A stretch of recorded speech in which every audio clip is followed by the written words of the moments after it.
শিলচর আইজল জাতীয় সড়কের বেহাল অবস্থার দরুন ধুলোর ঝড় এবং কৃত্রিম যানজটে নাজেহাল সোনাবাড়ি ঘাটের জনগণ। সংস্কারের দাবিতে শিলচর আইজল জাতীয় সড়কে অবরোধ গড়ে তুললেন স্থানীয় ক্ষুব্ধ জনগণ।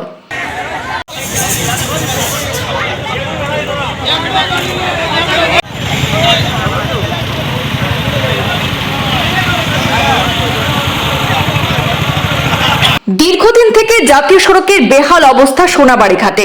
সংস্কারের অভাবে রাস্তা খারাপের দরুন ধুলোর ঝড়ে নাকাল সোনাবাড়ি ঘাট জনগণ সহ স্কুল কলেজের পড়ুয়ারা। আজ সোমবার সেই ক্ষোভের বহিঃপ্রকাশ ঘটল। আজ ব্যবসায়ী সমিতি, স্থানীয় নাগরিক এবং স্কুল পড়ুয়ারা ৩০৬ নম্বর শিলচর আইজল জাতীয় সড়কে অবরোধ গড়ে তুললেন। অবিলম্বে বেহাল জাতীয় সড়কের সংস্কার সহ কৃত্রিম যানজট সমস্যা দূর করার দাবি জানিয়েছেন আন্দোলনকারীরা। সোনাবাড়ি ঘাট জিপির প্রাক্তন সভাপতি স্বামী তথা সমাজকর্মী শামসুল ইসলাম বড়ভূঁইয়া জানিয়েছেন, প্রায় ৭-৮ মাস থেকে এই সমস্যায় ভুগছেন তারা। বর্ষার মৌসুমে কাদার সমস্যা এবং শুকনোতে ধুলোর ঝড়ে চরম দুর্ভোগ পোহাচ্ছেন স্থানীয় ব্যবসায়ী সহ আম জনতা।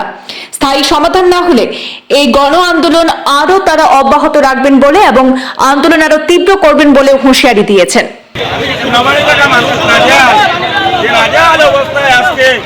মানুষ বিতর্ক করে বারবার জানানো হয়েছে, ডিসিকে জানানো হয়েছে, জেলা প্রশাসনকে জানানো হয়েছে, এনআইডিসিএল কর্মকর্তারা জানানো হয়েছে, বিধায়ককে জানানো হয়েছে, কিন্তু কোনো সাড়া না পেয়ে আজকে বাজারের যারা ব্যবসায়ী আছেন সেই ব্যবসায়ী সমিতি মিলে এবং এই সোনাবাড়িঘাটের স্থায়ী কিছু মানুষ মিলে সব মানুষ মিলে আজকে রোড অবরোধ করেছেন। তাদের দাবি যত সময় পর্যন্ত এই রোডের কাজ আরম্ভ হবে না বা জেলা প্রশাসনের বিভাগীয় ঊর্ধ্বতন কর্তৃপক্ষ যদি উপস্থিত না হয় তাহলে রোড অবরোধ থাকবো। এটা কোনো মুহূর্তে এটা ছাড়া হবে।